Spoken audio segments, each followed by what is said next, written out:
we have another eminent personality, Mr. Shri Saket Mishra ji. Saket Mishra ji, welcome, sir, and a very good morning to you, sir. Let me introduce Saket sir for that matter. Saket sir is an investment banker with 25 years of experience covering financing, investing, transactional services, and advisory. Across capital raising and advisory transactions with his clients, sir has worked on deals aggregating more than 100 billion US dollars. Mishra sir has served on various leadership positions in banking domains for the Asia Pacific region, where he has worked on all aspects of financing, including infrastructure, funding, equity capital markets, and corporate finance. Presently, Saket sir is the CEO of Venus India Asset Finance, an NBFC, whose specialization exists in structured lending. Additionally, he is special advisor to the Purvanchal Vikas Board, chaired by the Honorable Chief Minister of Uttar Pradesh.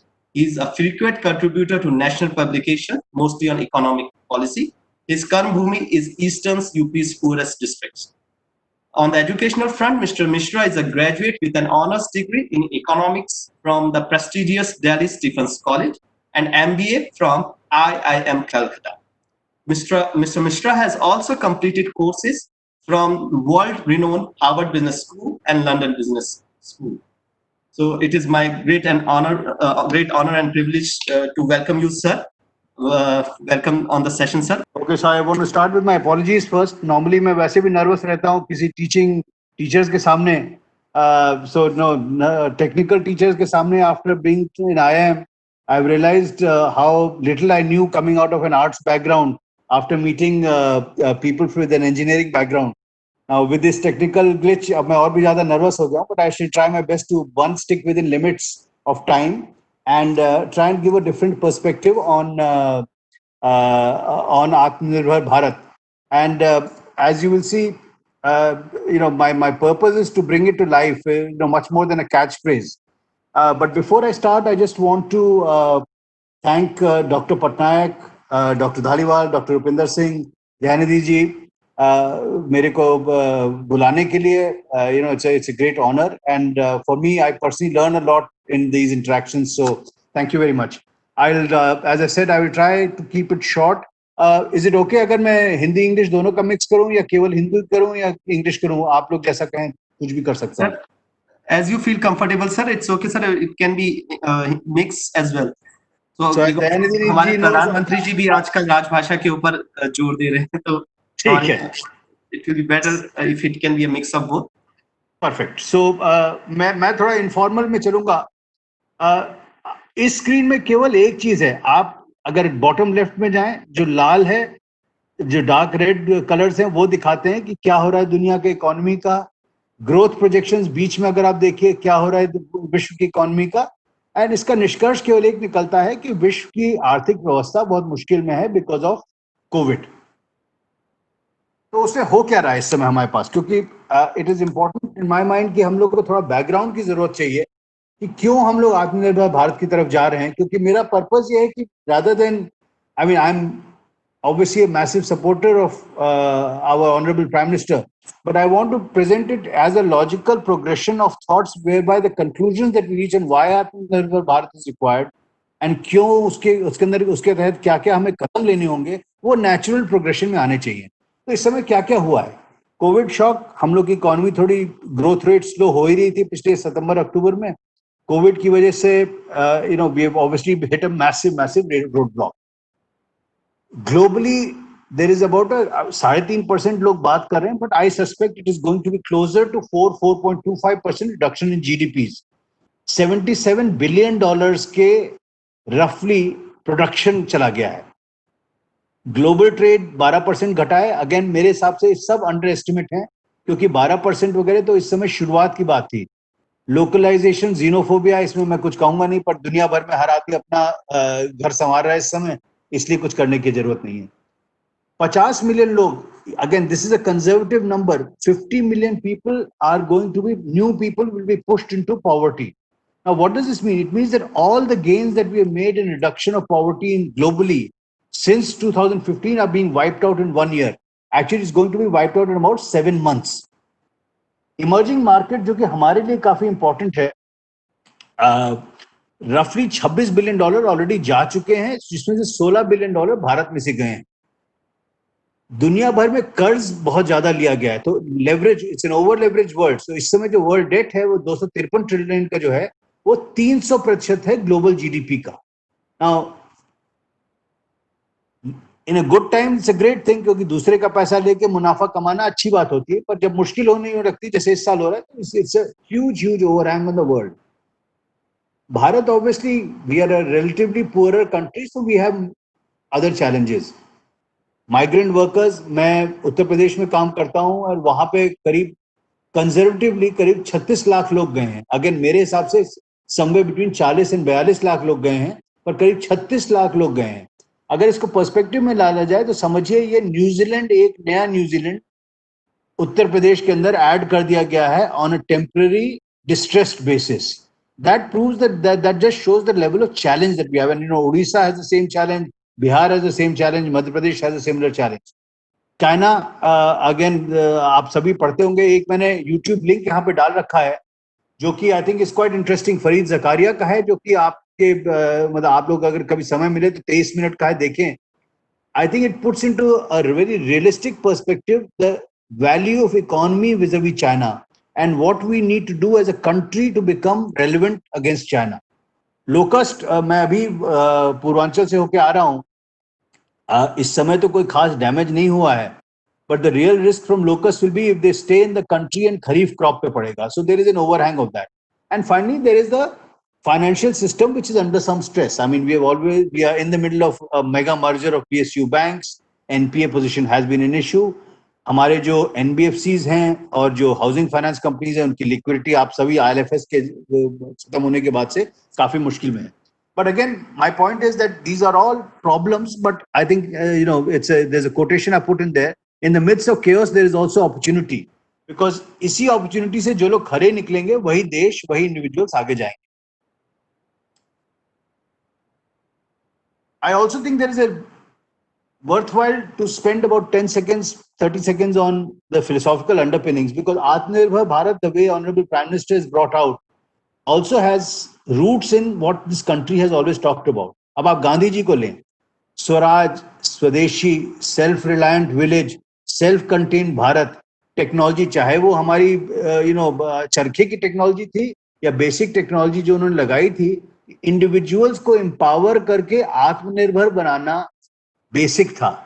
और जहां पे आदमी, और उसके साथ साथ of course दूसरी चीज थी शायद अनुशासन की, कि अपना जितना अपने पास है उसी मीन्स के बीच में रहना। दीनदयाल उपाध्याय जी की भी अगर आप आर्थिक फिलॉसफी देखें तो सिमिलर है। इंडिविजुअल को पावर देना है पॉलिटिकल सिस्टम में, आर्थिक व्यवस्था में, डिसेंट्रलाइज्ड इकोनॉमी जहां पे लोकल इकोनॉमीज को स्ट्रांग बनाना है, लोकल सेल्फ गवर्नमेंट को स्ट्रांग बनाना है। आज की डेट में अगर हम अर्बन इकोनॉमीज देखें उनको, और यही चीज अगर हम लोग हिस्ट्री में जाते हैं, जो अगर भगवान बुद्ध के टाइम के जो रिपब्लिक्स थे, उनकी भी बेसिस यही थी कि सब लोग इक्वल थे, सब लोग कंट्रीब्यूट करते थे। और अगर हमारे धार्मिक जो इंडिजिनस रिलीजियस टेक्स्ट हैं, सिखिज्म में जाएं, बुद्धिज्म में जाएं, हिंदुइज्म में जाएं, तो सभी में जो इस सेल्फ रिलायंस का थीम होता है कि आदमी अपने अंतरात्मा को खोजे, अपने अंदर से ऊर्जा निकाले और उससे पूरी सोसाइटी को बढ़ाए। ये थीम्स हमारे साथ हमेशा आई हैं, और इन सभी थीम्स में दो बड़ी इंपॉर्टेंट चीजें हैं जो कि मिसकंसेप्शंस दूर करने के लिए जरूरी हैं। क्योंकि कई बार आत्मनिर्भर को हम समझते हैं कि दरवाजा बंद करके, खिड़की बंद करके हम लोग कमरे में बैठ गए हैं। इस ज्ञान को, we always valued knowledge and an exchange of knowledge. Open platform Bharat हमेशा रहा है। दुनिया आज ओपन प्लेटफॉर्म की बात करती है, एप्पल करती है, भारत में हमेशा दुनिया को ज्ञान दिया है, दुनिया से ज्ञान आया है। चाहे वो फाइयन हो, चाहे ह्यूएन सांग हो, सब आकर के यहाँ पे पढ़ते थे, रिसर्च करते थे, अनुसंधान करते थे। दूसरा है, भारत कभी दुनिया से बंद नहीं हुआ है, यही हमारी स्ट्रेंथ रही है। ये अब आप इसको अगर कॉन्ट्रास्ट करें, चाइना ओपियम वॉर में जब लड़ा था तो चाइना ने अपने आप को बंद कर रखा था। जापान ने जब अपने आप को बंद रखा था 200-400 साल, तो जापान भी डूबा था। तो इसलिए भारत की एक क्षमता रही कि भारत ने कभी अपने आप को बंद नहीं किया। और आधुनिक युग में अगर हम जाएं तो फिलोसॉफिकल अंडरपिनिंग्स मेरे हिसाब से माननीय नरेंद्र मोदी जी की दो आती हैं। एक तो सबका साथ सबका विकास, क्योंकि ये इंडिविजुअल और सोसाइटी के साथ जो काम करना है, हर व्यक्ति को रिस्पॉन्सिबिलिटी लेके आगे बढ़ना है। और मैक्सिमम गवर्नेंस, मिनिमम गवर्नमेंट, इसके बारे में मैं कुछ नहीं बोलूंगा। ये जितना हो सकेगा उतना ही हमारा देश आगे बढ़ेगा। तो तीसरी है ग्लोबल रियलिटी, जिसके बेसिस पे शायद आत्मनिर्भर भारत की जो थॉट प्रोसेस को क्रिस्टलाइज किया है वो है, हम लोग हमेशा सॉफ्ट पावर की बात करते हैं, पर सच ये है, कटु सत्य है, मैं थोड़ा फ्रैंक बात करने वाला हूं तो इसलिए आशा है लोग बुरा नहीं मानेंगे, पर सॉफ्ट पावर बहुत ही सॉफ्ट होता है अगर देश स्ट्रांग नहीं होता है। जब तक हमारे देश की आर्थिक व्यवस्था और आर्थिक के साथ साथ हमेशा मिलिट्री स्ट्रेंथ है, दोनों अगर साथ नहीं रहेंगी तो हम लोग, वो एक होता था जब, वो कहना नहीं चाहिए पर जैसे विजय अमृतराज हमेशा फेयर प्ले अवार्ड जीतते थे पर हम लोग खेल नहीं पाते थे, ऐसे हमारे क्रिकेटर भी फेयर प्ले जीतते थे पर जीतते नहीं थे। तो soft power remains soft unless we are strong internally, and I think doctor Mishra talked about confidence, about the ability to go out and do things. I think all of those are linked to a certain amount of hard strength that's important. Second point is the world is competitive. You know, whether it is for economy, whether it is for trade, whether it's for technology, whether it's in investment, success, हर चीज में competition है। कोई जब भारत आता है, and again मैं थोड़ा सा कटु वाक्य बोलूंगा, किंतु कभी कभी होता है कि हम कहते हैं अरे ये तो हमारे देश से एनआरआई गए हैं तो इसका मतलब हमारे देश के, वी हैव टू अंडरस्टैंड, अगर आज कोई एप्पल हमारे पास इन्वेस्ट कर रहा है, वो इन्वेस्ट इस कर लिए कर रहा है क्योंकि भारत में डिमांड है, भारत में यूनिक स्ट्रेंथ्स है, भारत में education. We should not necessarily be fooling ourselves that it is coming because of any degree of massive amount of goodwill. Of course, goodwill is part of the equation, but it is not the end of it. And इसमें मैंने दो tables लगाए हैं, वो केवल एक चीज दर्शाने के लिए लिखा है कि एक, जो टॉप 10 प्लेयर्स हैं उनका विश्व में उनका नंबर ज्यादा बदलता नहीं है। तो अगर आप 1999 में देखें और 2016 में देखें, सेम ही देश विश्व की ग्रोथ का सबसे लार्जेस्ट शेयर लेते हैं और उन्हीं में से थोड़ा बहुत ऊपर नीचे होता है। टीयर 1 टीयर 2 ही विश्व को रूल करते हैं। हम लोग टीयर 1 में पहुंच रहे हैं और टीयर 1 में रहना जरूरी है। कैचिंग अप जो शब्द होता है कि हम लोग धीरे धीरे करके इंपोर्ट सब्स्टिट्यूशन केवल करके कैचअप करें, catching up is very difficult and almost never happens in the world. Third is over Reliance is a weakness, जैसा हमने देखा है फार्मा में पता चल रहा है एपीआईज की वजह से, या आपका यूएस का एग्जांपल लीजिए, यूएस ने शेल गैस निकाल करके अपने आप को मिडिल ईस्ट से स्वतंत्र कर दिया है। सिमिलरली 5G में जरूरत यह है कि हम लोग को पास हमेशा हुआवे या किसी और के लिए विकल्प जरूर रहे, क्योंकि ओवर रिलायंस, अब सोलर में मेरे हिसाब से थोड़ा सा इश्यू है हमारे देश के लिए कि हम बहुत ज्यादा रिलायंट हैं चीन के ऊपर। Fourth point is that India needs foreign capital and technology. Confidence in ourselves is very important, but we need to understand that we are a country that is capital deprived, and in order for us to pull our poor out of poverty, we need money coming in from foreign countries. Along with that money, because at least in the gap where our own R&D across industry has not caught up, we will need the help of technology from foreign countries. So we have to maintain our legacy of being part of the global chain. And last point, which we often forget, is that Bharat के पास बहुत ही unique strengths हैं।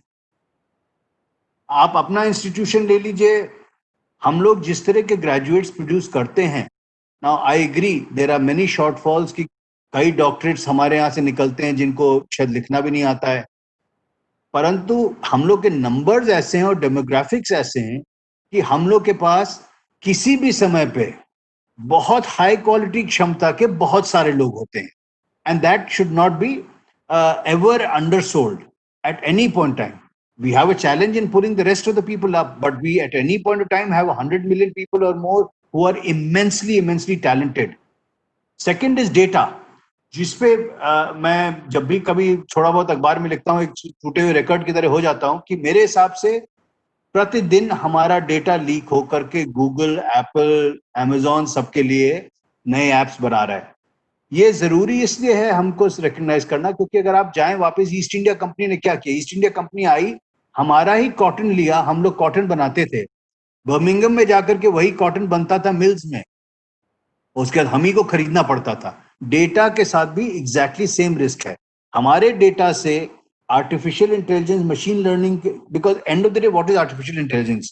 It is not just कि security का booth किसने खोल दिया। Artificial intelligence आज की डेट में है कि पूरे इंटरव्यू हो जाते हैं आर्टिफिशियल इंटेलिजेंस से।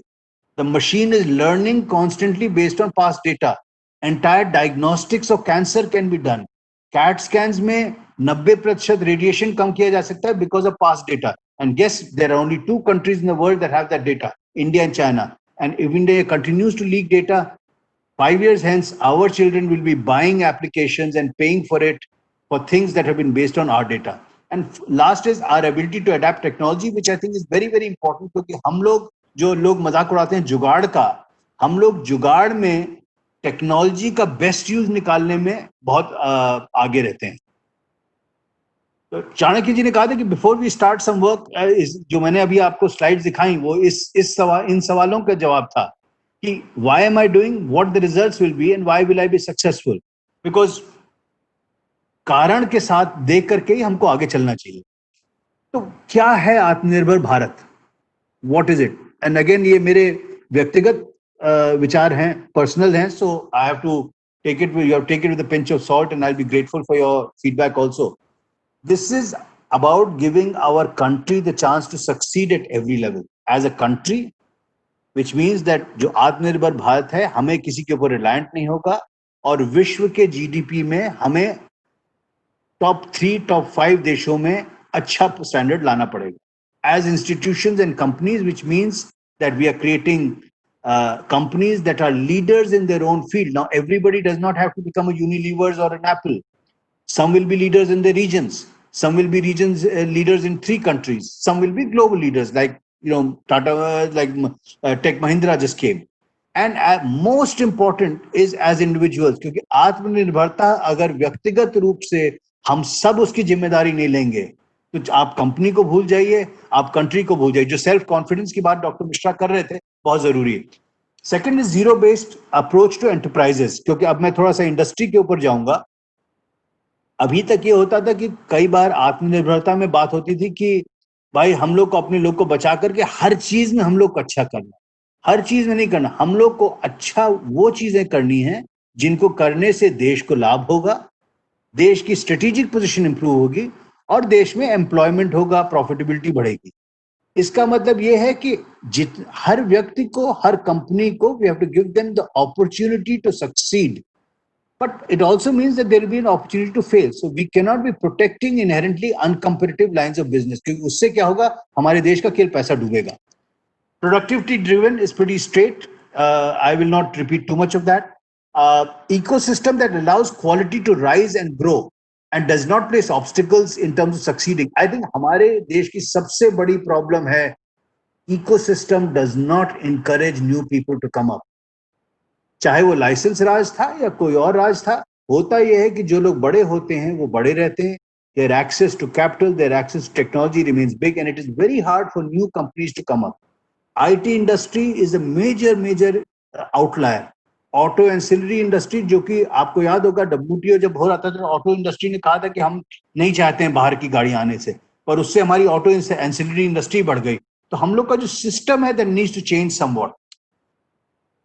Minimizing reliance on other countries, again this is quite fair, and we have to become a destination of choice. जो अभी माननीय प्रधानमंत्री जी ने US इंडिया बिजनेस फोरम में शायद स्पीच दी थी कि we have to become a destination of choice for international investment and we have to have a strong share of the global value chain. Doctor BK Mishra ने भी अभी कहा था कि ये सब बोलना आसान है, पर I wanted to break these down into basic things, क्योंकि ईश्वर की दया से जो मेरा तजुर्बा है, मैं सिंगापुर में भी अभी भी महीने में 7-8 दिन बिताता हूँ, 20 साल करीब बाहर रहा था, और पूर्वांचल जब जाता हूँ तो उसमें जो हमारा जो कंटिन्यूम है, क्यों कुछ एरियाज पीछे भारत में भी रहते हैं और कहाँ पे हम लोग पीछे छूट जाते हैं, उसकी बेसिस पे मैंने बनाया। तो ये सब वैसे बड़ी सिंपल चीजें हैं, but execution is quite difficult. What will be the execution of Atmanirbhar Bharat? What does it entail? Because मेरे हिसाब से it is not something that will say कि एक दिन में सब किसी ने जादू कर दिया, छड़ी घुमा दी और हम लोग आत्मनिर्भर हो जाएंगे। सबसे मेरे हिसाब से जरूरी चीज है हमारा लीगल इंफ्रास्ट्रक्चर जो है, इससे में बदलने की जरूरत है। वी नीड 1500 लॉज हैं। आपने कहीं पढ़ा होगा कि एक दिल्ली में कोई रेस्टोरेंट खोलने के लिए 40 या 50 परमिशन चाहिए होते हैं। 40-50 परमिशन जो आदमी ले रहा है वो जब तक या तो घूस देगा या जब तक देते देते इतना परेशान हो जाएगा कि उसका होटल ही बंद हो जाएगा। 1500 लॉज हैं, 70,000 कंप्लायंसेस हैं, 6,500 फाइलिंग्स हैं यहाँ पे भारत में देश। Second point is that contract law has to be enforced and not made a hostage to political vagaries. बड़ी सिंपल चीज है। अगर कोई रोड बनती है, टोल आप सभी चलते होंगे NHAI के रोड पे, आप देखेंगे कि जो भी आदमी होता है, चाहे छोटा से छोटा आदमी होता है, पहले कह देता है मैं तो सरकार का हूं, मैं पैसा नहीं दूंगा। या फिर लाल बत्ती लग गई या कोई पुलिस वाला साथ में बैठा लिया, पैसा नहीं दूंगा। फिर कहा कि मैं प्रधान जी हूं, मैं पैसा नहीं दूंगा। उसके बाद चौथे दिन कोई आदमी आ जाए, कह देगा भाई आपने बहुत पैसा कमा लिया, अब ये कॉन्ट्रैक्ट तोड़ दिया जाए। अगर कॉन्ट्रैक्ट लॉ हम लोग नहीं इन्फोर्स करेंगे तो हमारे पास निवेश नहीं आएगा। जरूरत यह है कि जब हम लोग कॉन्ट्रैक्ट साइन करें उस समय पारदर्शिता की जरूरत है, ट्रांसपेरेंसी की जरूरत है, पर उसके बाद जब कॉन्ट्रैक्ट हो गया तो we have to respect law. Third is protection of competition, anti monopoly, anti trust enforcement. कटु सत्य यह है कि भारत में बहुत कम टाइम ऐसा होता है जबकि हम किसी एक कंपनी या किसी एक इंडस्ट्री में एक व्यक्ति को देखते हैं ज्यादा शेयर लेते हुए और उनके बारे में उनके ऊपर कोई कार्रवाई होती है। सिमिलरली स्टॉक मार्केट में हमारे यहाँ जितनी कार्रवाई होनी चाहिए नहीं होनी चाहिए। सो मेरे हिसाब से सबसे जरूरी है, अगर MSME एंटरप्रेन्योरशिप बढ़ेगी तो उनको प्रोटेक्शन मिलना होगा कंपटीशन से, क्योंकि सच ये है कि बड़े लोग हमेशा छोटे को खा जाते हैं। लेबर रिफॉर्म, लैंड रिफॉर्म पे मैं ज्यादा समय नहीं बिताऊंगा, कुछ प्रदेशों ने दोनों पे काम शुरू कर दिया है। और कंपेरेटिव फेडरलिज्म जो आजकल हो रहा है, आत्मनिर्भर भारत में उस पर और भी ज्यादा जोर होगा। और देखिएगा कि जो कुछ स्टेट आगे जाएंगे, जो स्टेट कूप मंडूप रहना चाहते हैं वो पीछे होते जाएंगे, जिसकी वजह से बड़ी प्रॉब्लम होगी। Digital governance, transparent rubric of decision making, जितना ज्यादा हम लोग डिजिटल पे जाएंगे उतना ज्यादा हमारी ट्रांसपेरेंसी इंप्रूव होगी, एफिशिएंसी इंप्रूव होगी, और लोग नॉर्मली सुनना नहीं चाहते पर भ्रष्टाचार दूर होगा। क्योंकि सच ये है कि जितना मैनुअल इंटरवेंशन होता है उतना ज्यादा मैनुअल इंटरवेंशन का भी इंटरवेंशन करने की क्षमता लोगों में आ जाती है। हमें जरूरत है कॉम्पिटिटिव कैपिटल की। इसमें जो कार्य किया है माननीय वित्त मंत्री जी ने, जो अनाउंस की हैं स्कीम्स, जिसके हिसाब से कैपिटल की अवेलेबिलिटी हो गई है, इन स्कीम्स को ऑब्वियसली अभी करीब 1-1.5 महीना ही हुआ है लॉन्च किए हुए, पर जरूरत यह है कि जो हमारा MSME सेक्टर है, जो हमारे एंटरप्रेन्योर्स हैं, देखिए रिलायंस, टाटा, टेक महिंद्रा को तो पैसा मिल जाएगा 9% पे, पर जो छोटे लोग हैं, जो चंडीगढ़ में कोई नया बिजनेस शुरू कर रहा है, जो कटक में नया बिजनेस शुरू कर रहा है, जो कानपुर में नया बिजनेस शुरू कर रहा है, उसको जब 16% पे पैसा मिलता है तो वो नहीं चल सकता है। Perpetual protection is an impossibility. हमारे यहाँ प्रॉब्लम ये होती है कि अगर हम सब्सिडी दे देते हैं तो सब्सिडी कभी बंद नहीं होती है। Subsidy at best can be helping launch a particular industry but can not go on for ever. Data localisation, मैं इस पर फिर से नहीं बात करूंगा, but I will only say it's a new oil. But I also think कि artificial intelligence and machine learning has to be much much beyond digitisation. हम अभी भी बात कर रहे हैं कि सिक्योरिटी सिस्टम लग जाएगा, वो डिजिटल होगा, एक ड्रोन से कुछ मैपिंग हो जाएगी। दुनिया बदल चुकी है। हमको कल्पना करनी है कि अगर जैसे आज की डेट में कहाँ पे होता था अभी तक बहुत ज्यादा लड़ाई झगड़ा, रूरल इंडिया में होता था पटवारी के पास, लेखपाल के पास जाकर के कि हमारी जमीन इतनी कट गई है। टेक्नोलॉजी और आर्टिफिशियल इंटेलिजेंस का इस्तेमाल तब होगा अगर हम ड्रोन और सैटेलाइट इमेजरी से automatically mapping and property transfer करें, जिसमें केवल एक आदमी डबल चेक करने के लिए हो और ये सब ऑटोमेटिक हो, भ्रष्टाचार इससे दूर। सो जो स्कोप है मशीन लर्निंग और AI का, उसको हमें रिकॉग्नाइज करके उस पर रिसर्च करके बहुत आगे बढ़ना है, क्योंकि it is not just about what things have been done. Security etcetera has been done 30 years ago. Virtual networks have been built 30 years ago. Fit for purpose skill upgrades, ये आप लोग सभी के लिए बहुत जरूरी है, क्योंकि अब मैं जैसे उत्तर प्रदेश में ही जाता हूं और शायद हर प्रदेश में ही हालत है, हम लोग as a society, as a government, हम लोग बिल्डिंगें बनाने में बहुत आगे रहते हैं। तो हर जगह ITI बन जाती है, रीजनल टेक्निकल इंस्टीट्यूट बन जाते हैं, पर उसमें आप जाके देखें तो बेरली एक होता है टीचर, 2 होता है टीचर। जरूरत हमें है कि फिट फॉर पर्पस स्किल्स हो जो कि इस्तेमाल हो सके नौकरी पाने में, जो कि इस्तेमाल हो सके नया कोई व्यवसाय शुरू करने में, जो इस्तेमाल हो सके अपना कहीं रिसर्च करने में. Which brings me to the next point, investment in R&D and आप देखें, और इसमें मैं हमारी जो टेक इंडस्ट्री है उसका एग्जांपल लेकर के कहूंगा कि क्या शायद हम लोग बेहतर कर सकते हैं. हमारी टेक इंडस्ट्री ने पिछले 20 साल में जो सक्सेस किया है, भारत का सक्सेस ड्राइव किया है, और उस सक्सेस में बिलियंस ऑफ डॉलर्स का मुनाफा कमाया है. पर आज भी हमारे पास कोई सा नया इंडिया का प्रोडक्ट नहीं आया है, चाहे वो एंटरप्राइज का ईआरपी सिस्टम हो या सैप जैसा सिस्टम हो.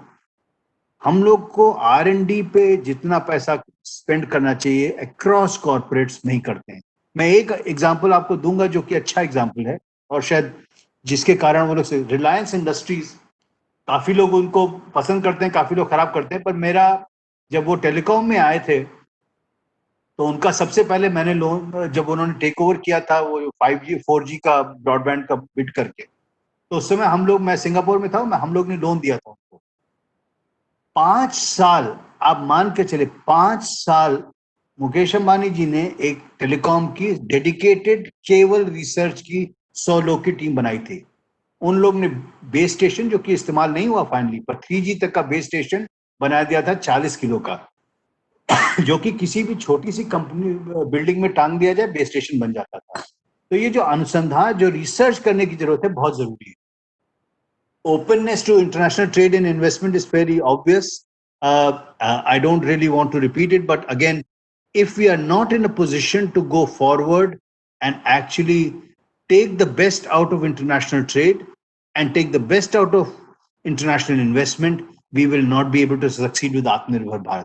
हमें करना क्या है? हमें दुनिया भर के आइडियाज लेने हैं और अपने को डेस्टिनेशन बनाना है कि हर आदमी आकर के यहाँ पे काम करे, और साथ साथ अपनी जो स्ट्रेंथ है उसको बिल्डअप करना है. Agriculture can not be left behind. कभी कभी मुझे लगता है कि हम लोग जब बात करने लगते हैं तो सबकी बात करते हैं, पर हमारे जो कृषक हैं उनकी बातें भूल जाते हैं. और अगर आप देखें तो ग्रीन रेवोल्यूशन के बाद से जितना कार्य किया है हमारे कृषकों ने, शायद उसी की वजह से और बाकी सेक्टर बढ़ पाए. और इस समय एक सेकेंड रेवोल्यूशन की जरूरत है एग्रीकल्चर में, which involves a improving rural ability to earn. जो माननीय मोदी जी ने कहा है कि हर कृषक की जो रेवेन्यू पोटेंशियल है उसको डबल करने की जरूरत है, उस पे हमको बहुत ध्यान देना है. which means that agriculture has to go beyond just the next गन्ना crop or the next wheat crop. हमको मल्टी क्रॉपिंग करना होगा, हमको वाटर हार्वेस्टिंग की बात करनी होगी, हमको कोल्ड चेन जो छोटी मोटी होती है, कि आज की डेट में आप ये सोचें कि पूरे उत्तराखंड में जब ज्यादा सब गोभी वोभी पैदा हो जाती है, क्योंकि वो ज्यादा दिन रह नहीं पाती है, तो गाय को खिला दी जाती है. हमारा जो किसान होता है वो भूख से मरता है क्योंकि वो ट्रांसपोर्ट नहीं कर पाता है. कई और जगह है क्योंकि किसान के पास ट्रांसपोर्ट की मशीनरी नहीं होती है, इसलिए ट्रकर्स और मंडी के जो, कहना नहीं चाहिए पर मंडी के जो माफिया होती है वो कंट्रोल करती है. हमारे कृषक को 10% प्रॉफिट मिलता है, बाकी सबको 50-60% निकलता है. तो एग्रीकल्चर में there is a need for agricultural infrastructure, there is a need for logistics, there is a need for productivity. और उसके बाद मैं आखिरी जो पॉइंट है वो मेरा माननीय दीनदयाल उपाध्याय जी का जो अंत्योदय कॉन्सेप्ट था, और महात्मा गांधी भी यही कहते थे कि किसी भी पॉलिसी का की इफेक्टिवनेस तब होती है जो सबसे गरीब आदमी पे क्या फर्क पड़ेगा. हम लोग ने बहुत सारी ओवर द ईयर 70 साल में हमने एक थोड़ा सा डिपेंडेंसी स्टेट क्रिएट किया है, जिसको बदल रहे हैं इस समय माननीय मोदी जी धीरे धीरे. हमें जरूरत है कि नए भारत, आत्मनिर्भर भारत, जहां पे हमारा औद्योगिक विकास होगा, हमारी कृषि विकास होगा, हमारा सर्विसेज सेक्टर आगे बढ़ेगा, वहीं पे हमको एक थोड़ा कॉम्प्रिहेंसिव और डायनामिक वेलफेयर सिस्टम चाहिए. तो इसमें जैसे कृषकों की जो इंश्योरेंस पॉलिसीज लग गई हैं, सिमिलरली हम लोग जो मोदी केयर लोग कहते हैं, पर जो हमारा हेल्थ केयर रिफॉर्म है कि हर व्यक्ति को बेसिक हेल्थ केयर मिलेगी. सिमिलरली इस समय जो हम पैसा दे रहे हैं मनरेगा वगैरह के लिए, जो कि शायद उत्तर प्रदेश में ही 3,000 करोड़ मनरेगा कोविड के टाइम पे मनरेगा में ज्यादा पैसा जा चुका है। इसको हमें कन्वर्ट करना पड़ेगा into a more sustained unemployment welfare system that allows and help to people who will be disrupted, क्योंकि जब हम आत्मनिर्भर बन रहे हैं कुछ चीजें उसमें से डिस्टर्ब भी होंगी। सो सेक्टर्स जहां पे मुश्किल आएगी या कुछ लोग जिनके पास सही स्किल नहीं होंगे, हमें एक अनएम्प्लॉयमेंट सिस्टम ऐसा बनाना होगा जिससे लोगों को कुछ सीमित समय के लिए मदद मिल सके और स्किल डेवलप करके अपने आप को री इंजीनियर करने के लिए मदद मिल सके। तो मेरे हिसाब से ये कुछ बिंदु हैं जो कि फाउंडेशन बनाते हैं कि हमारा आत्मनिर्भर भारत कैसे बनेगा। हमारा भारत आत्मनिर्भर, मुझे पता है कि समय की कमी है तो इसलिए मैं अपने को थोड़ा सीमित रखूंगा, पर क्या चीज आत्मनिर्भर भारत नहीं है? तो एक एडम स्मिथ थे, उन्होंने कहा था इनविजिबल हैंड। फिर इंदिरा गांधी जी के जमाने में आई बात हर चीज फॉरेन हैंड। ना सच ये है कि दोनों हैंड हम लोग का गला निचोड़ते थे। हम लोग को सच्ची में आत्मनिर्भर बनने के लिए सबके हाथ एक साथ हाथ पकड़ करके आगे बढ़ना है। आत्मनिर्भरता इंडिविजुअल से शुरू होगी और आगे जाएगी। इसमें किसी का ना हाथ रोकना है, ना किसी बाहरी का हाथ रोकना है, पर अपने आप को अलग करके रखना है। It is not import substitution.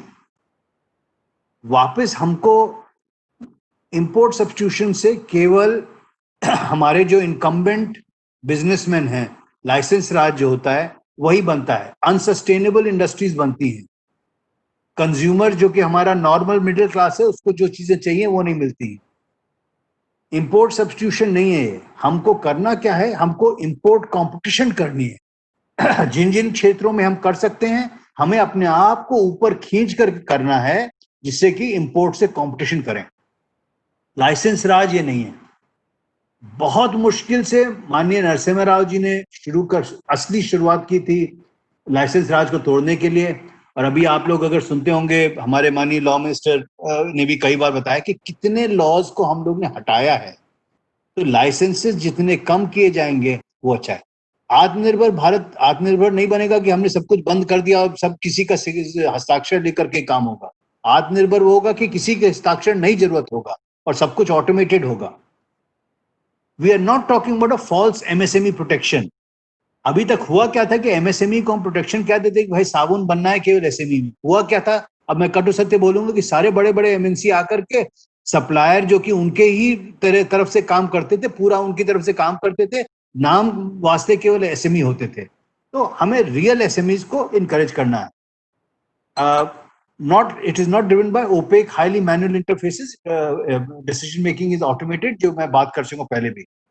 सरकार का जो रोल है इसमें मैं फिर से वापस जाऊंगा, जो माननीय मोदी जी ने कहा था कि आत्मनिर्भर भारत तभी बनेगा जब maximum governance, which is I am talking about automation, digital governance, transparency कि कहां पे किस आदमी को कब मिलेगा बिड, मिनिमम गवर्नमेंट हमारे उद्योगपतियों से, हमारे निजी क्षेत्र से कंपटीशन नहीं करेगी।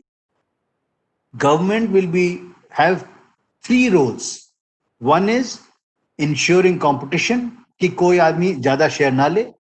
दूसरा, government will help new businesses come up. Third, government will ensure that areas जहां गैप्स हैं, जहां पे फॉर एग्जांपल नॉर्थ ईस्ट में अगर प्राइवेट सेक्टर एयरलाइन नहीं भेज सकता है, या श्रावस्ती जहां मैं जाता हूं वहां पे वायर नहीं लगा पाता है कोई निजी क्षेत्र का टेलीकॉम प्लेयर, तो जो गैप फंक्शनैलिटी है वहां पे सरकार को रहना चाहिए। निष्कर्ष क्या है कि हमको एम्बेसडर गाड़ी में फिर से नहीं चलना। भारत का जो सपना आत्मनिर्भरता का है कि आत्मनिर्भरता से ही हम फेरारी कल यहाँ पे बना सकें, ये आत्मनिर्भर भारत होगा, ना कि एम्बेसडर वापस जाएं और एक किसी आदमी को पुरानी खराब क्वालिटी के सामान बनाने के पर भी मुनाफा मिले। Because society pays for artificial blockages to business. MSMEs के बारे में मैं जाऊंगा। सॉरी, थोड़ा पानी की जरूरत पड़ गई थी। एमएसएमईज 40% हमारे जीडीपी के हैं और शायद एग्रीकल्चर के बाहर सबसे ज्यादा एम्प्लॉयमेंट देते हैं। पर ट्रेडिशनली हमारे एमएसएमईज को एक पेंडुलम सा अप्रोच मिला है। एक तरफ हमें सब्सिडीज मिलती थी which I think were somewhat misuse, और दूसरी तरफ आप अगर जाएं तो अगर आप देखें अरविंद सुब्रमण्यम जी ने जो लिखा था अपना शायद लास्ट इकोनॉमिक सर्वे किसी ने लिखा था कि हमारे एमएसएमई बड़े नहीं बन पाते हैं। भाई हर व्यक्ति, big is not always beautiful, it's very simple. A small company sitting in, after all we should draw example from Silicon Valley, वहां पे गराज में से कंपनियां निकलती हैं। The answer is not that everybody company should grow up or become big. The answer is that we should give every small company the chance to succeed. Some may become big, some may prefer to be the biggest player in Delhi, some may prefer to be the biggest player in Shravasti. They don't need to become big, they need to be productive, they need to be top of the line, and they need to be efficient. अगर आप देखें जो US German economy में, हम लोग CNBC पे जब देखते हैं तो फिर बड़ी कंपनी का नाम होता है, भाई एप्पल ने ये किया, माइक्रोसॉफ्ट ने ये किया, जनरल इलेक्ट्रिक ने ये किया, जर्मनी में सीमेंस ने कुछ और किया। पर ये दोनों इकोनॉमीज जो हैं, they are not driven by large companies. Large companies are there, they provide a certain amount of capital. Large companies का रोल अलग होता है। They are both driven by MSMEs. US में करीब 1000 ऑयल एंड गैस सेक्टर में drilling and drilling services की MSME कंपनियां हैं जिनकी वैल्यू $1 बिलियन से ज्यादा है। वो क्षमता हमको अपने एमएसएमई में लानी है। और हमारे एमएसएमई को ज्यादा कुछ चाहिए नहीं होता है, उनको बेसिकली एक सपोर्टिव इकोसिस्टम चाहिए होता है जो कि फेयर हो। उनको चाहिए होता है कि उनको मार्केटिंग मिल जाए, उनको चाहिए होता है फेयर एक्सेस टू अपॉर्चुनिटी, और जो मैं पहले बार बार बात कर रहा हूँ क्रेडिट की, क्रेडिट इस समय specially in after COVID, credit is going to be immensely important, क्योंकि सबकी इन्वेंट्री खत्म हो गई है, सबको वर्किंग कैपिटल चाहिए होगा ज्यादा, और सबको वापस लोगों को ला करके काम कराना होगा। तो 5 बिंदु मेरे हिसाब से आत्मनिर्भर भारत में एमएसएमई के लिए करने होंगे, जो हो रहे हैं काफी कुछ। पहला, drastically reduce compliance. Second is capital. Third is R&D support. हमारा जो,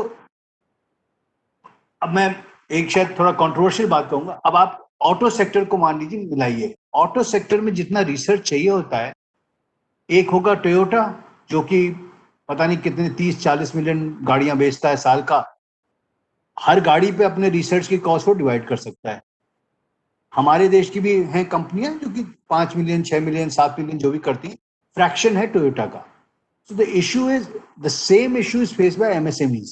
MSMEs by themselves find it very difficult to do R&D because उनका जो निकलता है कैपिटल का पूल, वो हमेशा धंधा चलाने में लगता है, रिसर्च में नहीं लग सकता है। तो इसलिए MSMEs को एंटरप्रेन्योरशिप के इंक्यूबेशन और R&D सपोर्ट की जरूरत है, जो आपके जैसे इंस्टीट्यूशंस प्रोवाइड कर सकते हैं। हायर लर्निंग के, टेक्निकल लर्निंग के institutes which also provide consulting to lot of SMEs। Assistance in skill upgrade, इस पे डॉक्टर मिश्रा ने बहुत बात की थी, पर मेरे हिसाब से बहुत बहुत ही आवश्यक है ये। अगर हम लोग अपने आप को स्किल अपग्रेड नहीं करवा पाएंगे तो हमेशा एमएसएमई वीक विकेट पे खेलेगा, हमेशा आउट होगा। Assistance in marketing and network establishment. जैसा मैंने अभी कृषि के बारे में कहा था कि हमारे जो कृषक भाई बंधु हैं, वो लोग अपने सामान को लेकर के जा नहीं पाते हैं सही समय पर मंडी पे। वही प्रॉब्लम है एमएसएमई की।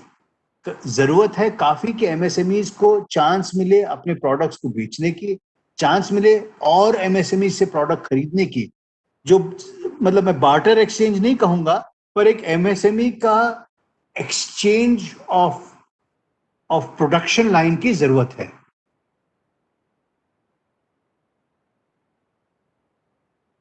दो मिनट में बिताऊंगा आत्मनिर्भर भारत पैकेज जो एमएसएमईज के लिए माननीय निर्मला सीतारमण जी ने अनाउंस किया था। Helping more, widening the definition of MSMEs. मेरे हिसाब से ये, इस पे भी थोड़ा सा लोगों ने क्रिटिसिज्म किया है कि इससे छोटे एसएमईज मुश्किल में आएंगे।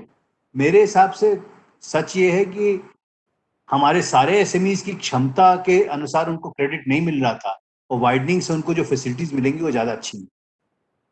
लिक्विडिटी जो दी गई है बहुत ही जरूरी है। कोलैटरल फ्री लोन अगर 3 लाख करोड़ मिल जाएगा हमारे एसएमईज को, तो उससे बड़ी चीज कोई नहीं होगी। Similarly subordinated debt, equity infusion. Now, of course, the challenge is in the execution, but मेरे हिसाब से जो लिक्विडिटी पे फोकस किया गया ये बहुत ही जरूरी है। दूसरा है जो मैं अभी बात कर रहा था कि मार्केट क्रिएट करनी है हमारे एसएमईज के लिए, जिससे एसएमईज कम्पीट कर सकें। उस पे जो कुछ कदम लिए गए हैं वो भी बहुत जरूरी हैं। मेरे हिसाब से जो global tender up to 200 crore नहीं अब मना कर दिया गया है, उससे बहुत फर्क पड़ेगा। और साथ साथ जो मार्केटिंग मदद की अनाउंसमेंट की है निर्मला सीतारमन जी ने, उससे मेरे हिसाब से बहुत मदद होगी। फिर आज की डेट में एक और कट सत्य है कि जो इंस्टीट्यूशनलाइज्ड बैंकिंग सिस्टम है, फॉर वट एवर रीजन, उससे एसएमईज को क्रेडिट डिलीवर नहीं हो पाता है। चाहे हम जितना भी बोलें, क्रेडिट डिलीवर नहीं हो पाता। तो इस समय एनबीएफसी के थ्रू मोस्टली होता है और म्यूचुअल फंड्स के थ्रू थोड़ा बहुत होता है। तो जरूरत यह है कि हम एनबीएफसी सेक्टर में हूं तो कॉन्फ्लिक्ट ऑफ इंटरेस्ट है मेरे कहने में, किंतु मैं कहूंगा कि एनबीएफसी जो गैप फिल कर रहे हैं उनको बढ़ावा देने की जरूरत है, क्योंकि अलग अलग तरह के जो माइक्रो फाइनेंस इंस्टीट्यूशंस हैं वो लघु उद्योगों को जो बढ़ाएंगे उसमें बहुत ज्यादा, उससे ज्यादा देश के लिए देश में उन्नति होगी। Basically, what the package has done in terms of MSMEs is that it has, post-COVID, it has reduced the business risk of restarting.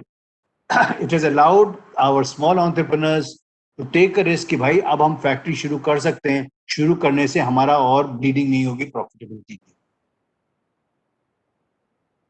तो पोटेंशियल क्या है आत्मनिर्भर भारत का?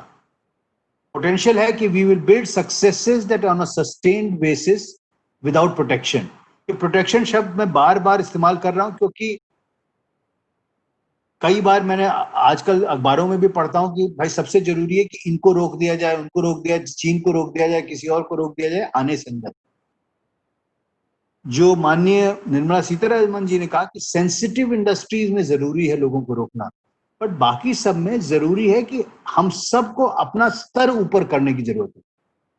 क्या कारण है जिसकी वजह से हम कंपीट नहीं कर पा रहे हैं, उन कारणों को हटाना है। ये नहीं करना है कि उन कारणों से बचने के लिए अपने चारों तरफ एक दीवार बना देनी, क्योंकि दीवार से हम लोग खोखले होते जाएंगे over a period of time. We have to make sure that as an आत्मनिर्भर भारत का दूसरा पोटेंशियल है कि we become a global economy but with sovereign strength, which means that we are less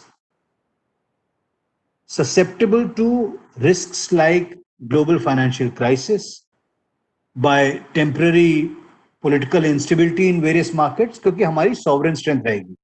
But on the other hand, it allows us, because we have this base of our domestic strength, it allows us to grow our share in the global GDP, which is the next stage.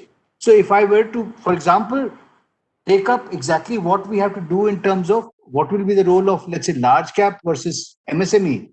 Large cap sector करेगा research and development, produce करेगा national champions जो कि international champion बन सकते हैं, will largely participate in the global value chain, और MSME segment will create regional leaders, people who will sit and dominate the local value chain, चाहे वो शहर की वैल्यू चेन हो, रीजन की वैल्यू चेन हो, नेशनल वैल्यू चेन हो, और उनमें से कुछ ऑब्वियसली ग्लोबल वैल्यू चेन में एज सप्लायर्स जाएंगे।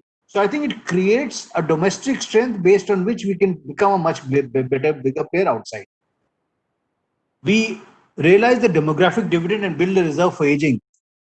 मैं क्योंकि शायद खुद बूढ़ा हो रहा हूँ इसलिए मुझे एजिंग पे थोड़ी सी चिंता हो रही है, पर हम लोग बार बार बात करते हैं demographic dividend per. Demographic dividend समझ लीजिए आज की जमा पूंजी है जिससे हमको जो रिटर्न ऑन कैपिटल क्रिएट करना है वो हमारे भविष्य के लिए करना है, क्योंकि डेमोग्राफिक हमारी सोसाइटी हमेशा यंग नहीं रहेगी। तो हमको रिजर्व फॉर द फ्यूचर बनाना है, फॉर बैड टाइम्स बनाना है। इसमें तीन चीजें हैं जो कि जरूरी हैं, आत्मनिर्भर भारत से मिलेंगी: employment, skilling and welfare. And finally the point that I made earlier, लोग तभी आते हैं जब हम लोग खुद सुदृढ़ होते हैं। International interest will only come if we are a strong economy where people are willing to buy things. When people are willing to buy things and when we are willing to produce things that are of high quality, and that has been a challenge for us traditionally, that's when an Apple will come in. When Google is coming in to invest money in India, they don't come in just because India is selling things, but also because they have confidence that we have an ecosystem that allows them to do research here, that to produce at quality. Technology transfer आदमी तब करता है जब हमारा contract law सही हो जाए। पहले 20 साल 30 साल चीन ने सबको, आप समझे, हर देश को लूटा था। और मैं 20 साल 25 साल जब मैंने इन्वेस्टमेंट बैंकिंग में काम किया, मैं भी जाता था चीन। हम सभी को, मेरे सारे क्लाइंट को पता था कि चीन में विंडो होती थी 5 साल की हाई टेक्नोलॉजी की। आप जाइए, प्लांट लगाइए, 5 साल पैसा कमाइए, उसके बाद होगा क्या, या तो वहां की लोकल म्यूनिसिपैलिटी आके कहेगी मेरे साथ जेवी करिए, या आपके ही प्लांट के बगल में कोई एक पब्लिक सेक्टर कंपनी कॉपी करके टेक्नोलॉजी शुरू कर देगी। हम लोग अपने आप को वो 5 साल की जगह हम लोग 50 साल के लिए रेलिवेंट बना सकते हैं by continuing to build on Atmanirbhar Bharat, because we ourselves will be competitive enough for people to be interested in us. So we start a virtuous cycle, which is we build our own economic strength, brings in investment, that investment helps in R&D and improvements, which leads to more growth leads to more strength, and hopefully it continues as a virtuous cycle.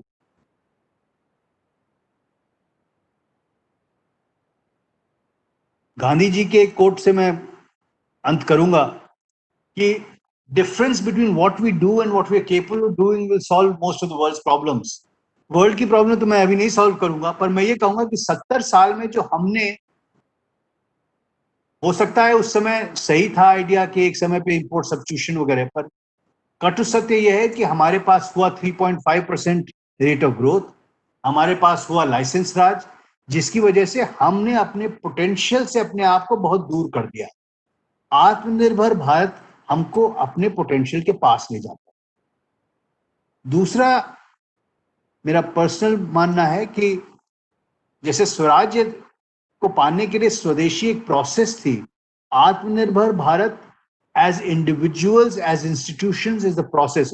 I know cricket में धोनी हमेशा process की बात करते रहते हैं, पर आत्मनिर्भर भारत एक दिन का मामला नहीं है, प्रोसेस है जिसमें हम सब को जिम्मेदारी लेनी होगी, अपने आप को प्योरीफाई करके जिम्मेदारी लेकर के कोर पोटेंशियल को अचीव करने की।